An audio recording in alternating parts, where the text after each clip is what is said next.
Hey, what's up guys, aarava here, and welcome back to another episode of my F1 24 career mode. This is part number 38 today for the Portuguese Grand Prix in Season 2. For the very first time on F1 24, we are going to Portimao. But before we get to that, we have got a final secret meeting with Red Bull. And of course, as we know from Season 1, the third and final secret meeting is the most important one, as they always send the big guns. And for Red Bull, that is Christian Horner, has come to visit us to try and see if he can get this deal over the line. I'm curious to see what Red Bull will offer in terms of the recognition and who I'm going to be partnering. And it's no surprise that if I was to sign with Red Bull, my teammate would be Max Verstappen. But look at that.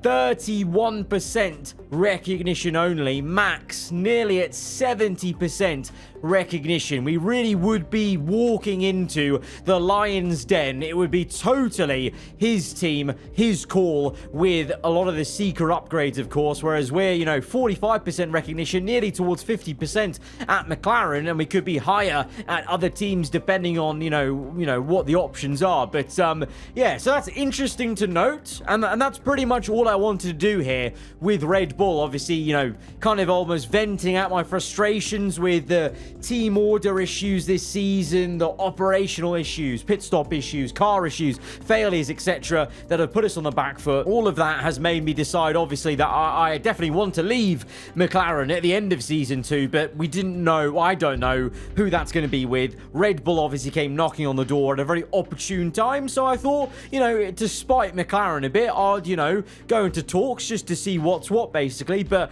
I always had this plan from the get-go, and I said this to you guys in that video when we got the first secret meeting. I am going to do exactly what we did in Season 1, and I'm going to decline these talks in the last stage here, because we know from Season 1, when Ferrari approached us, that we can decline at the third and final secret meeting, and because we've got so along in the talks, it's not going to be an insult to the team you're talking to if you decline at this point. So at the end of the season, the hope is, just like in Season 1, where Ferrari were still available as an option going into this very season we're playing, that into Season 3, Red Bull could be one of, I'm hoping, several decent options for us to choose from into what will be a very big change of a season. 2026, new regulations coming in, new kind of, vibes coming into the sport, with Audi taking over, Sauber, of course, first and foremost, and then maybe, I'm hoping, other big changes with driver transfers, etc.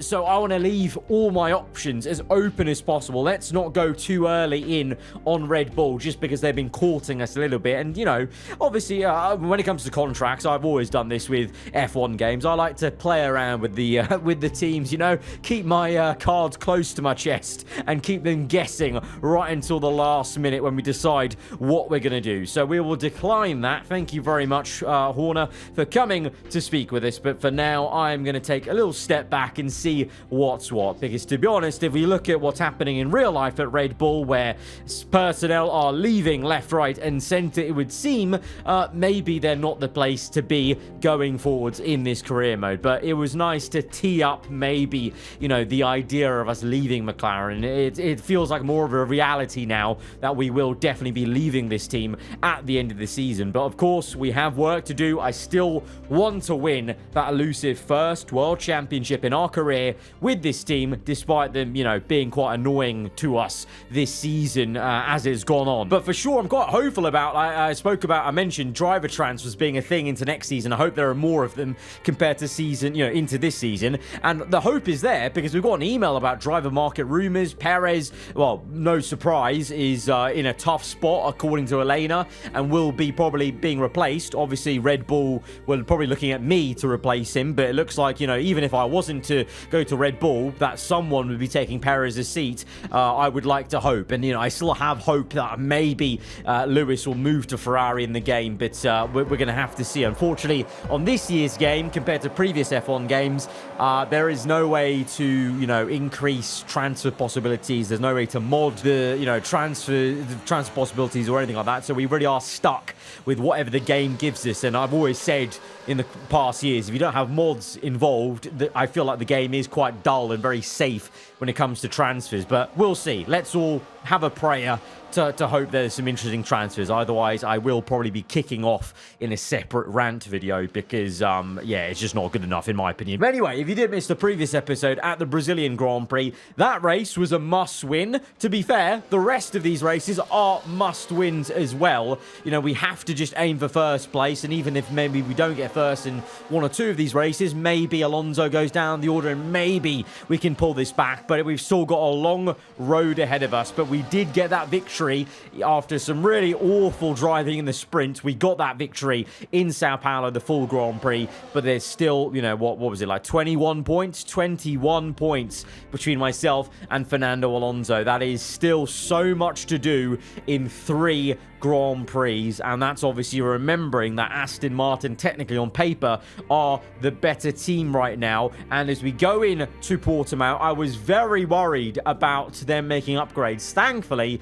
they haven't, but Red Bull have. It's very hard to tell on the R&D chart because their color is so dark, but Red Bull have made upgrades because you can see on the left-hand side, you may have seen briefly, they were actually ahead of us. So we're actually technically third on the R&D chart. It's Aston, Red Bull, McLaren, Mercedes, Ferrari in that top pack, with Mercedes and Ferrari lagging a little bit compared to the top 3 here. So, as was the case in Sao Paulo, where Verstappen was battling us, he could be a bit of a spanner in the works, and he could help us out, or equally not help us out in the championship fight in terms of if he wants to go and overtake Alonso and take points off him. I would very much welcome that, but it's going to be a ferocious fight, and in Portimao, like I said, new track on this game, new handling on Portimao for the very first time. No idea how this is going to go. This could be amazing for us, or this could be absolute ropes. It really depends on how the handling is around the circuit and how I take to it. So this is going to be a big stab into the unknown as we go into qualifying.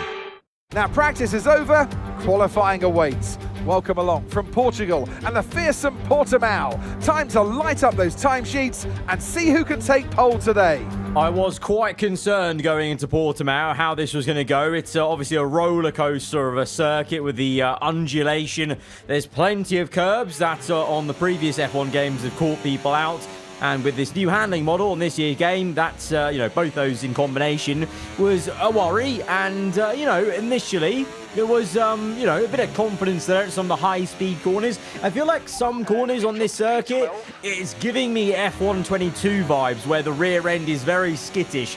But then others where the front end's so sharp that it feels just like any other circuit on F1 24 with the more, sensitive handling, let's say. So initial thoughts, okay. I think, it's one of those circuits anyway where you have to find the flow, you have to find the rhythm. It's not a circuit where you are like instantly there. But one man who was instantly there was Fernando Alonso, 1.8 of a second quickest of all in Q1. So my championship rival is on the money straight away. First time of asking in the first part of qualifying, as we are trying to push the limits of this car and this circuit even more in Q2 across the line. And right now a bit slower than the Ferrari of Leclerc, but as long as it gets us through into the top 10 shootout, we need not worry until the top 10 shootout about the actual time we're through. That's all that matters. But Alonso, he's really setting down a marker then. Quickest in Q1, quickest in Q2. The only solace is Lando in the same car has gone quicker there and was closest of all in the second part of quality. So the McLaren still has some pace. And of course, as I've said before, even though we're down to third technically on the R&D chart, as was the case in the reverse way, track to track, there's going to be strengths and weaknesses for teams, and also the scaling of that chart is so, zoomed in now that really the driver can still make that difference, and maybe just on the day, people can make that difference because we go up to fourth place. It's 0.036 off the next car up, and that's going to end up being Fernando Alonso in P4 at the end. Lando on pole position, though. It's so tight, though. between everyone. There's 1/10 covering the top 5. That is ridiculous. But the important thing is we're actually, very close to Alonso. He is just ahead of us in P4, and it's Leclerc and Verstappen ahead of him. So that gives us hope in the race that it's not going to be Alonso running away with it, as maybe it seemed like in Q1 and Q2, because our teammate in the same car is on pole.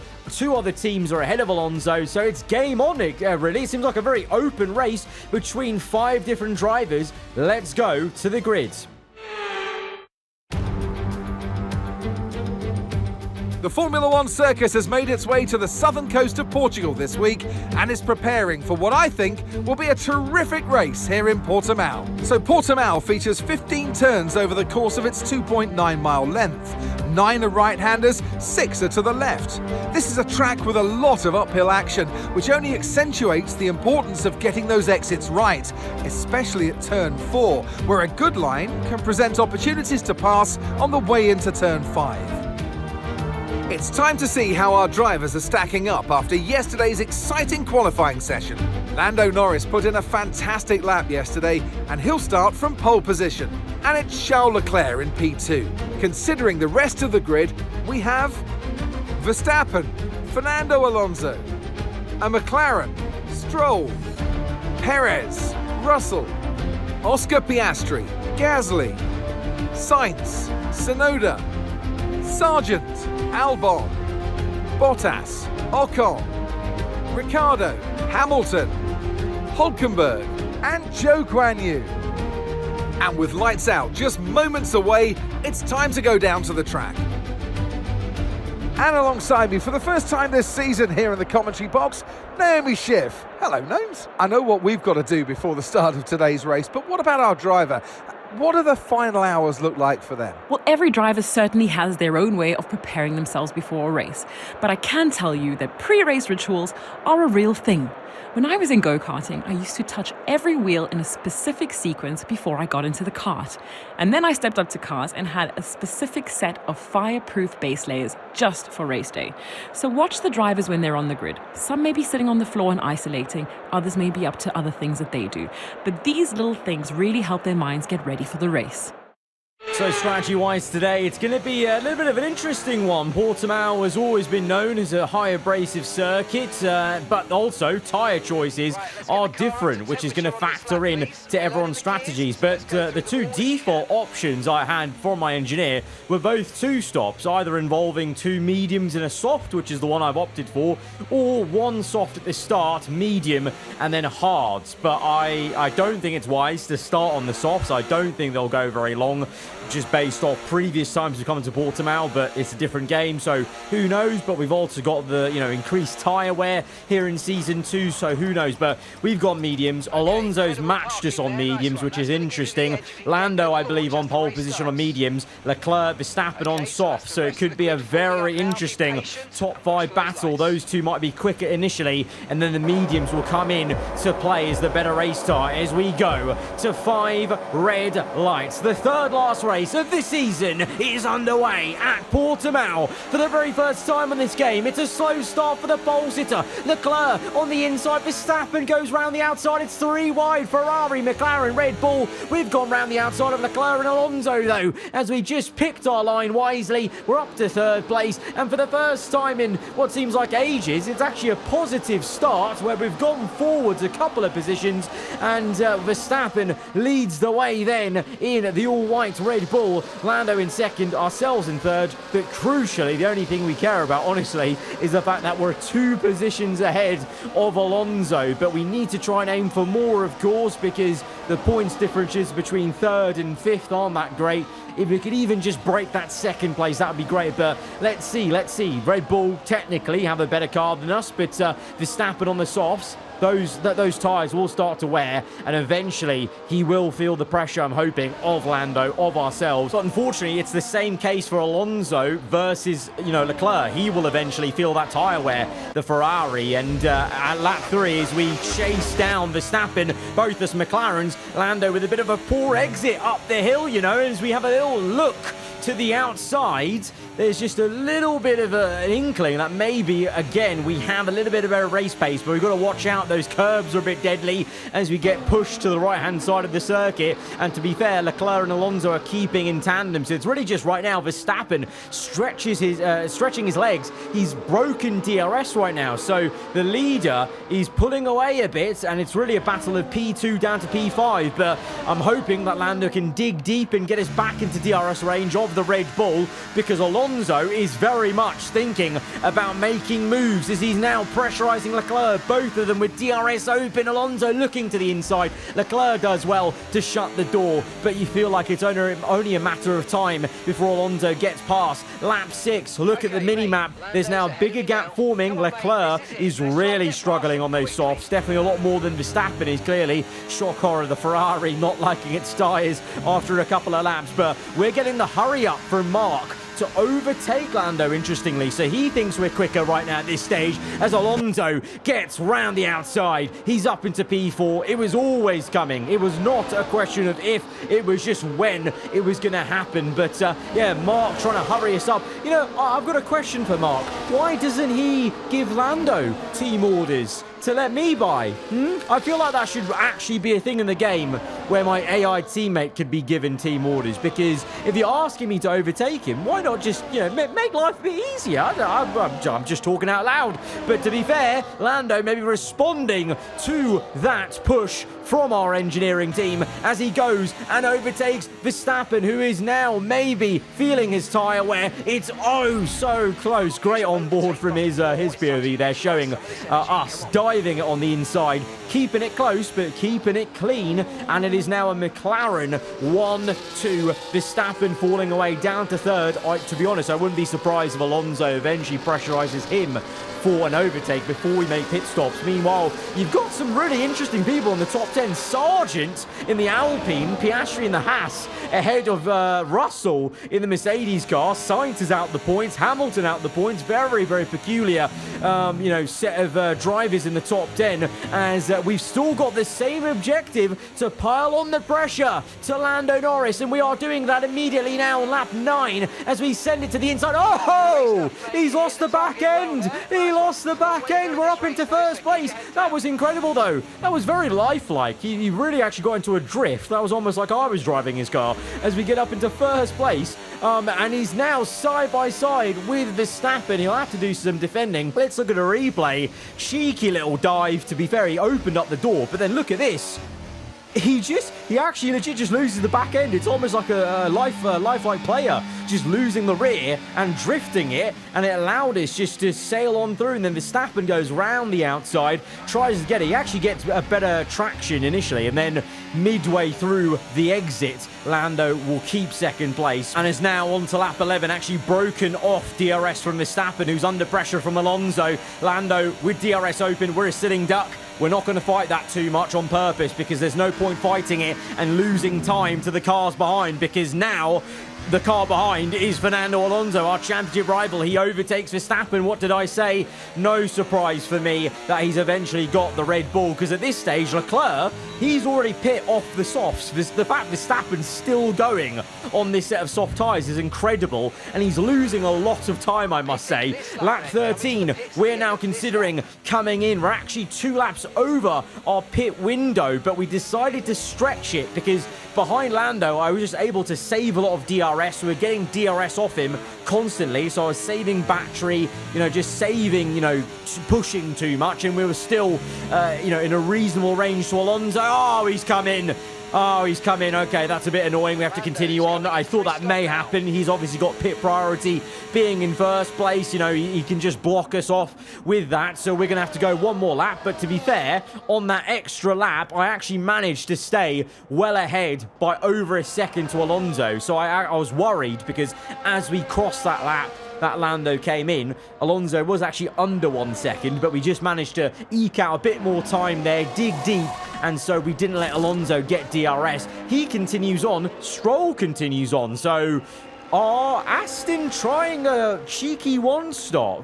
Could they be going mediums really long to hards? I wonder, because 15 laps is already a stretch. Like, I've already stretched my pit stop window by 3 to 4 laps as we get ahead just of Leclerc. I mean, jumped Lando. So the overcut has worked, and that in-lap that I did, not only were we able to, you know, break the DRS again from Alonso, we actually did so well that we've jumped our teammate with the overcut. So that little phase where for a couple of laps we just stuck behind Lando and saved battery, saved tyres, maybe benefited us. Of course, I'm sure Lando just got held up by Leclerc here, who's on a second set of softs, by the way. They've gone soft. Very, very odd strategy play from Ferrari as we ask about weather.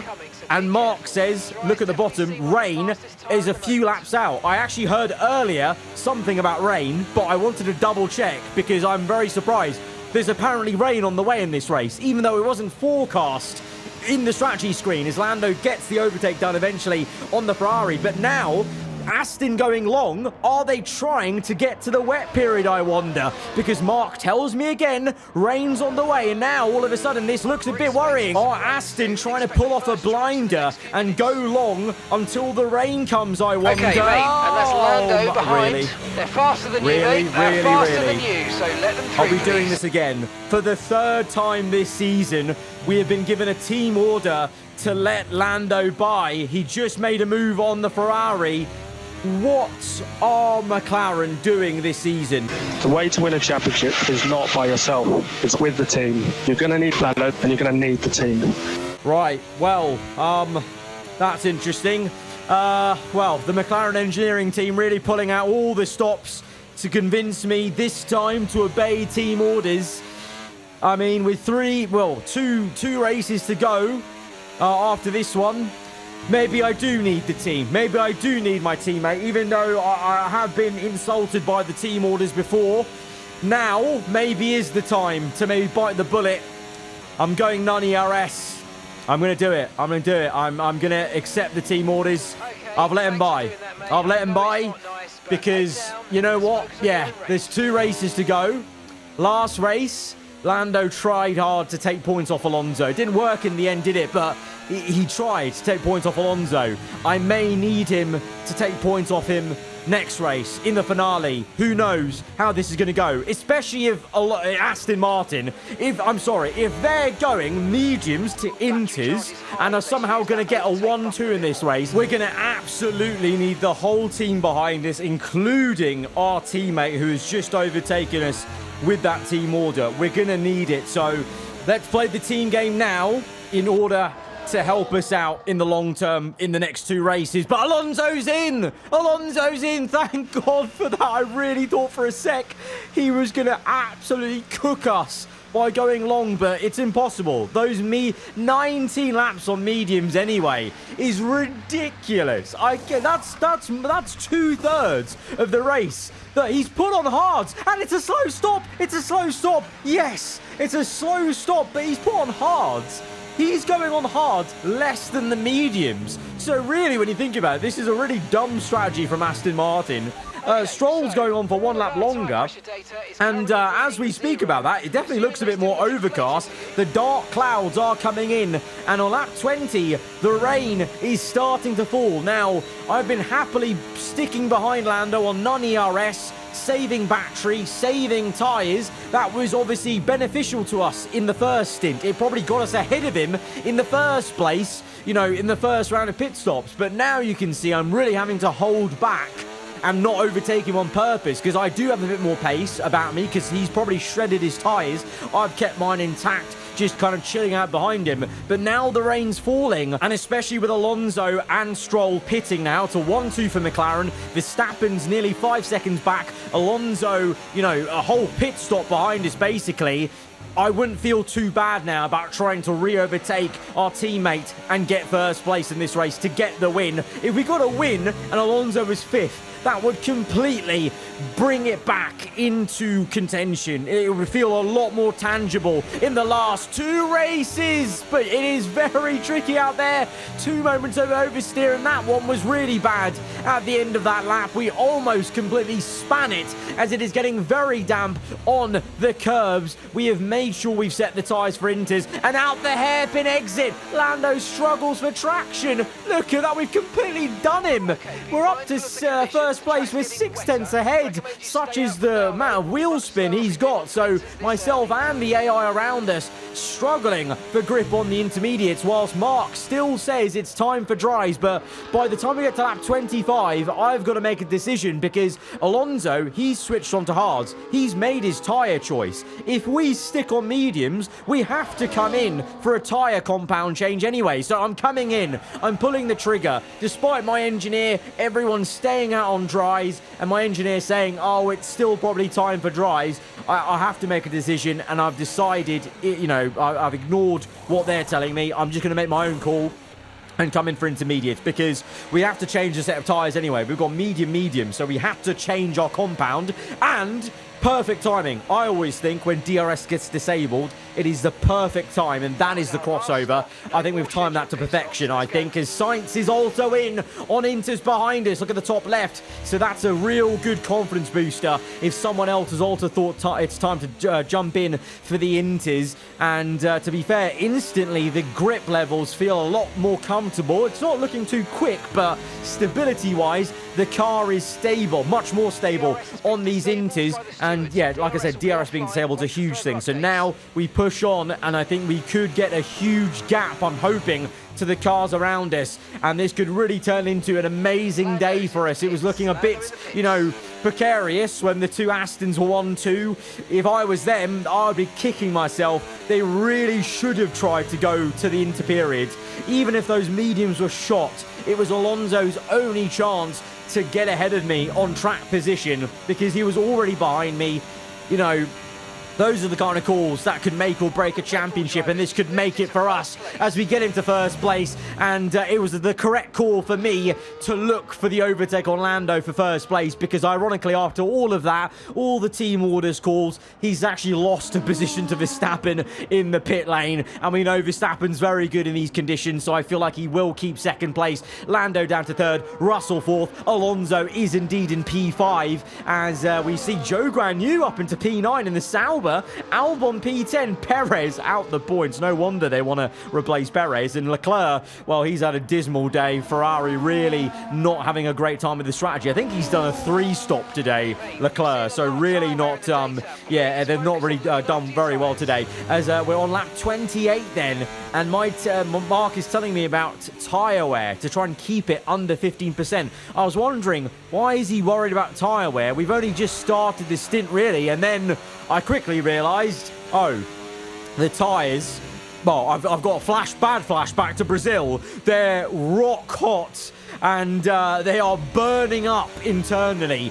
We've got to try and cool these down, because we're losing time rapidly to Verstappen. So I desperately try every straight I can to pull off the racing line, you know, to where there would be, in theory, in real life, more standing water to try and cool down the tyres. Now, I've been very skeptical in the past about this actually being possible in F1 24. They talked a lot about it before the game came out, but up till now, I really haven't thought it works. But I will admit, here on lap 32, as we go on to it, as we pull out to the inside, look at the tyres. Genuinely, they've cooled down. Every lap, I religiously pulled off the racing line, went a bit slower into some corners, tried to slow it down. Oh my God, Verstappen drifting into turn 1. Unbelievable. That was a bit of a crazy shot. Great timing for us to look behind us, but yeah, it's worked. I mean, we have invited Verstappen to be within 1 second, so don't get me wrong. I've had to drive incredibly slow here right now, and invite him and Lando within 1 second of ourselves. But it has meant that we've cooled down the tyres and are not sliding about everywhere. And by the time we get to the last lap, I've literally almost completely cured the internal carcass temperature. So for once, fair play. I've actually, done something they would do in real life, try and cool the tyres down with the standing water, and it's worked, and we've been able to control the pace. Alonso, Russell, Lando, Verstappen, all behind me in single file, ready for me to make a mistake. But this time, unlike Brazil, unlike other instances, I'm not going to make one because we cooled down the tyres for once. I think this is the first time on this game, dry tyres or wet tyres, I've managed to bring down the internal carcass temperature from what was almost brick orange to green. All good now. So this is the biggest win of this entire race. Obviously on top of the actual win we're about to get, as we've only got now just a sector and a bit to go in this race. It's been a true roller coaster one here at Portimao for the first time on F1 24. Dry weather, mad tyre wear, rain involved, team orders, maybe Aston gambling, and then they didn't, and we've come through all of that, and we've got another must-win victory in the bag from Sao Paulo to Portimao. It's going to be a very close finish. The top 5 separated by a mere few seconds, but it doesn't matter how close it is. All that matters is that we crossed the line in first place. Alonso in P5. That is massive, massive for our championship chances. Now it's game on. Now the ball is no longer just Alonso's court. It's anyone's game. It's up for grabs. It's game on for the next race to set up the finale. It is on. It's a performance that our Portuguese Grand Prix winners can be justifiably proud of. And I'm sure there'll be celebrations tonight. Well, that's 2 wins in a row for them now. That's really going to help them gain confidence and start to build that momentum that they're really going to be looking for. Our winning drivers are on their way to the podium right now. It's been a fantastic race for McLaren, that's for sure. And no doubt, they'll be celebrating tonight. Well, there you have it. 6 points. 6 points between myself and Alonso.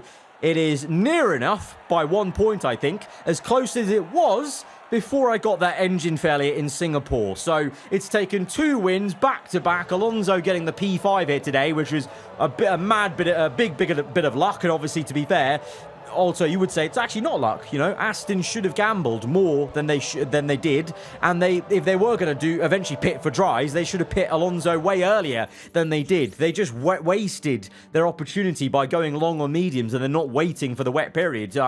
Yeah, big episode for us for the championship with 2 rounds to go, 6 points in between. It is finally now back to a point where I feel a bit more sigh of relief.